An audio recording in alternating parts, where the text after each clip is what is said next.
Hey, I want to talk to you for just a second about something. Right now, there are a lot of people struggling right now because of mental health issues. And I want you to really take care of yourself, okay?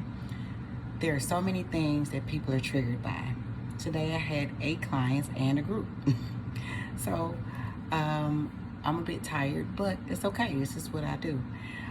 But there are a lot of people that are calling in for services because they are living in the house with toxic people and they're living in the house with mentally ill people.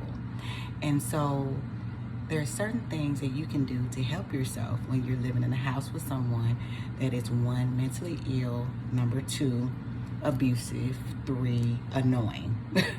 Okay? And what that looks like is you using coping skills. Okay, so if you're using coping skills, that is going to decrease a lot of your anxiety.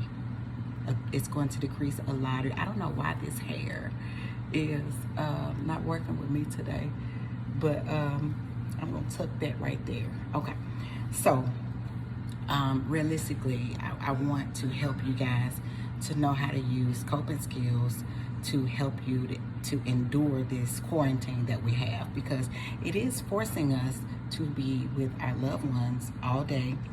And just because they're our loved ones does not mean that there's not things that are going on that we may or may not like or may not affect us.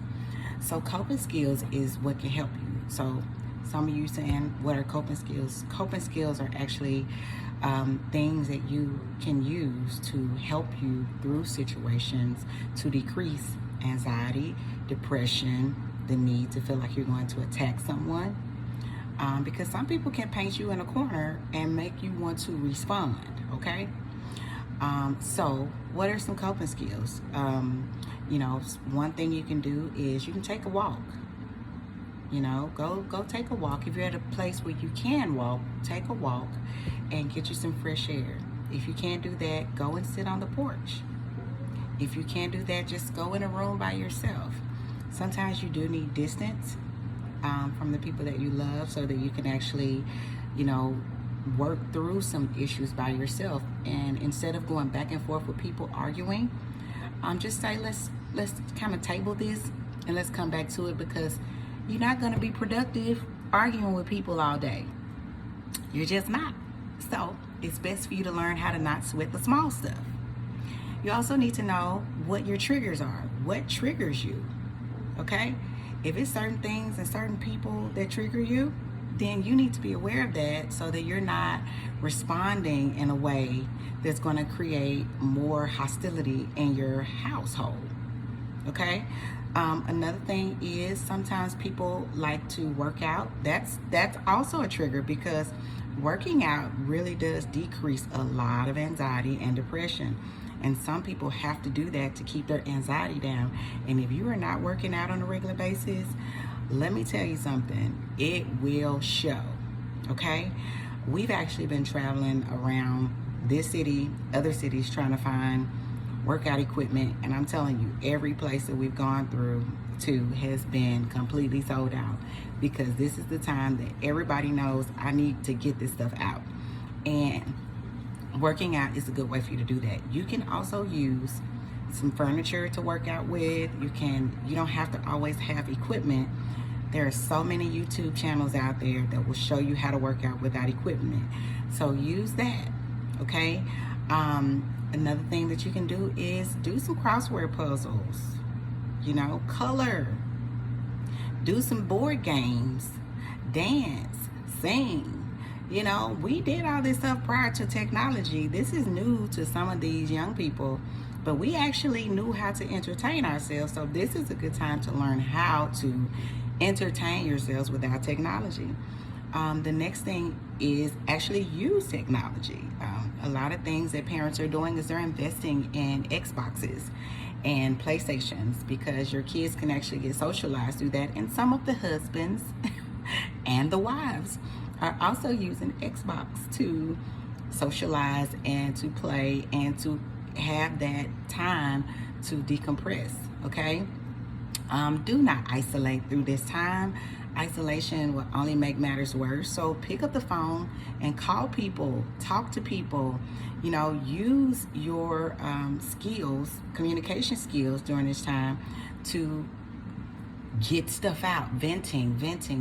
If you're tired of sitting in the house, say it. Just don't keep saying it over and over and over again. Everybody's tired, but it's okay to say it. Okay, if you need to scream in a pillow because you're frustrated, scream in a pillow. Okay, but do not, please, I ask you, do not take your frustration out on one another. That's only going to make matters worse. And you got to look at each other the next day.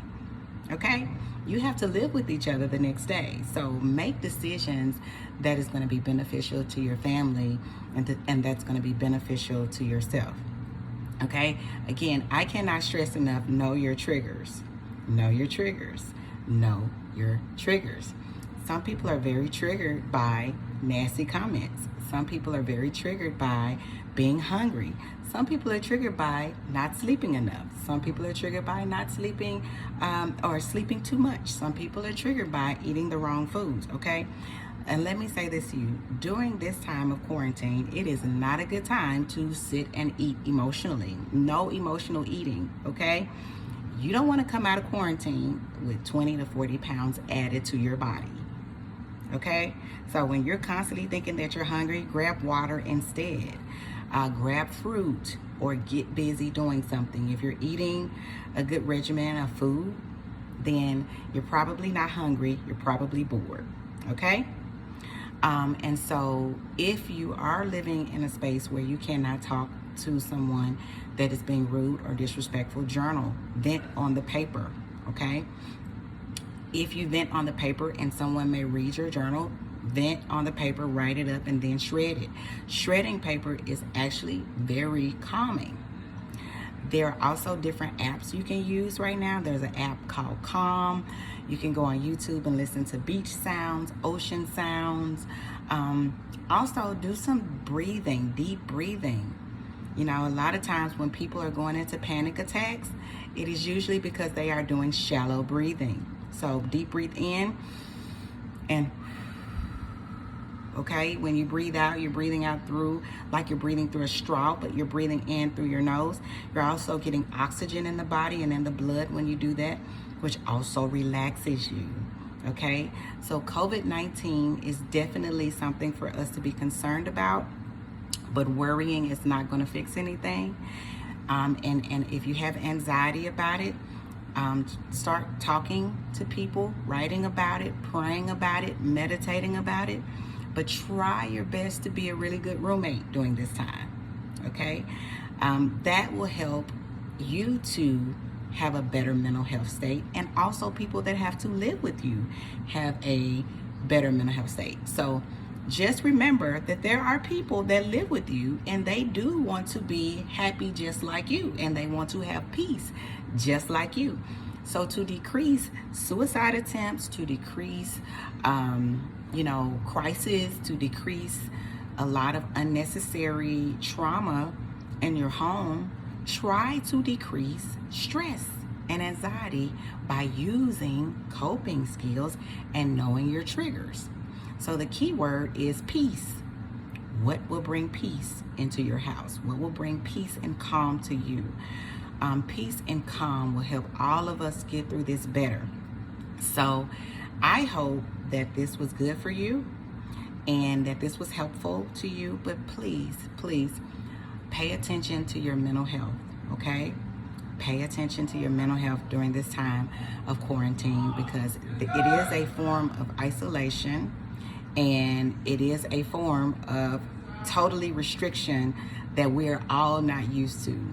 Okay, so if you're throwing a tantrum because you can't get your way and you can't go where you want to go, and because you're upset about it, guess what? Everybody else feels the same way.